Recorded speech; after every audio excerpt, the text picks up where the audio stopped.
Whew. Stepping onto this stage was what I imagine heroin would feel like. Felt like I've died and gone to heaven, which is not gonna happen because I'm going to hell.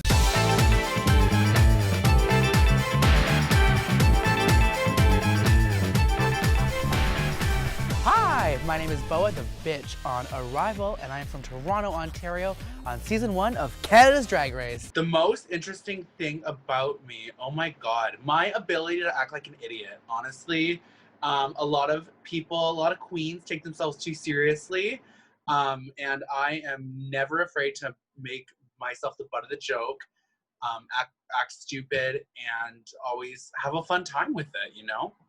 One thing I know for sure is that I love lasagna. Lasagna is so good. I love meat lasagna. I love veggie lasagna.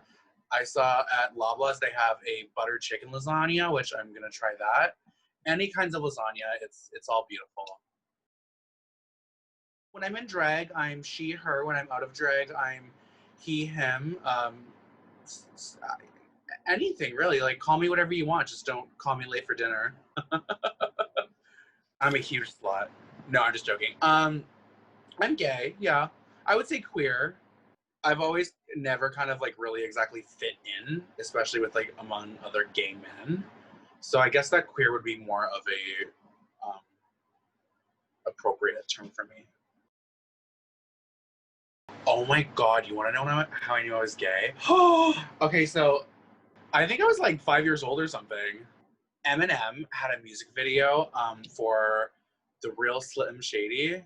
He had a lyric where he goes, he says, "My bum is on your lips, my bum is on your lips, something, something, something, give it a kiss." And in the video, he like put his ass in someone's face. And I thought that was so fucking hot. Oh my god.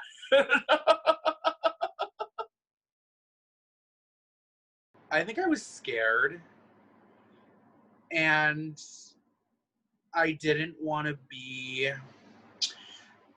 growing up, especially I was born in 95, so growing up it was like early 2000s and gay people were still kind of made fun of in the media and everything, and I didn't want to be one of those stereotypes, and I was afraid of not being what I thought I should be. I told my mom first. My mom, what's funny actually is my mom asked me if I was gay when I was like 12 or 13. She said, "Are you gay?" And I said this. No, I used to be, but I'm not anymore. But like shortly after, like we both came to terms that I was gay.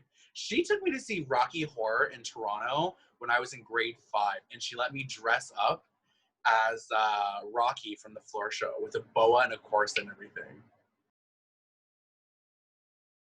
I knew I wanted to be a drag queen when I was working a really shitty job that I hated. It's a store in Canada. It's called Value Village, and it's like a secondhand store. I would wake up and I would just dread going to work. Like I like felt like a knot in my stomach every day. It was just so miserable. Um, and I would go out a lot. Like I would always go to the local gay club that they had, and I always saw drag queens there, and I always liked drag queens. They were kind of in your face and gorgeous and glamorous, and the spotlight was always on them, and they were so cool, and everyone wanted to be around them. And I actually had dreams that I was a drag queen. And then I started kind of playing in makeup, and I was like, oh, I look pretty. And so I ended up just like starting to buy drag, and then this guy I was kind of with at the time was like, well, I don't want to date a drag queen. I don't want to be a part of that lifestyle. And we ended up splitting ways, and then I was like, well, I'm just going to go to Toronto, and I went to school in Toronto for a year and then dropped out, and now I'm here.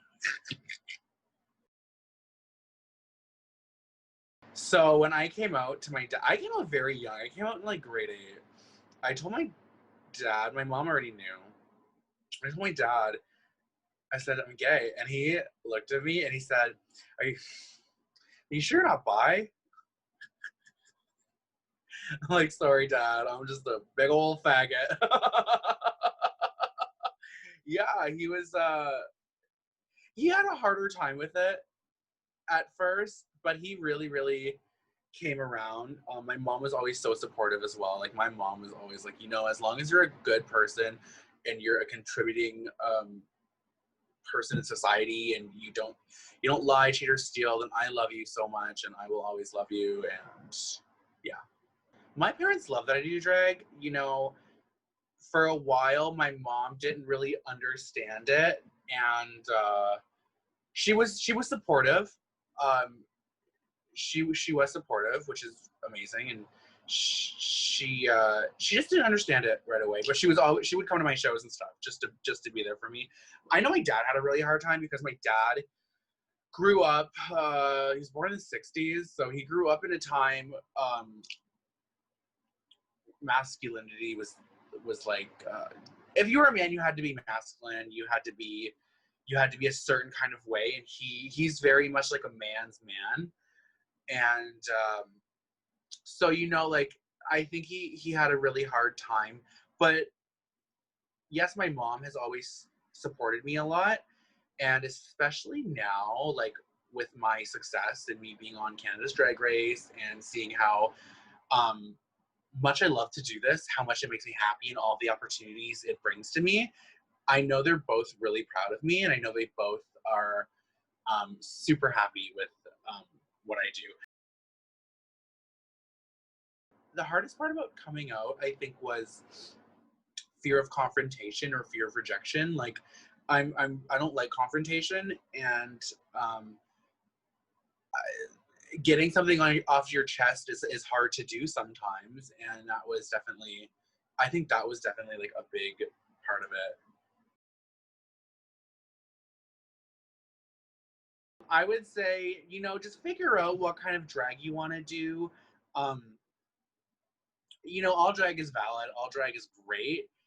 If you want to do it professionally or just fun for fun, figure that out. Figure out your character. Figure out if it's true to you, and then just do it to the best you can. Drag is an art, and you can take it as far as you want. So just really, like, stay true to yourself and just do it to the best of your ability. If the time is right, and you know, it is hard, but it does get better.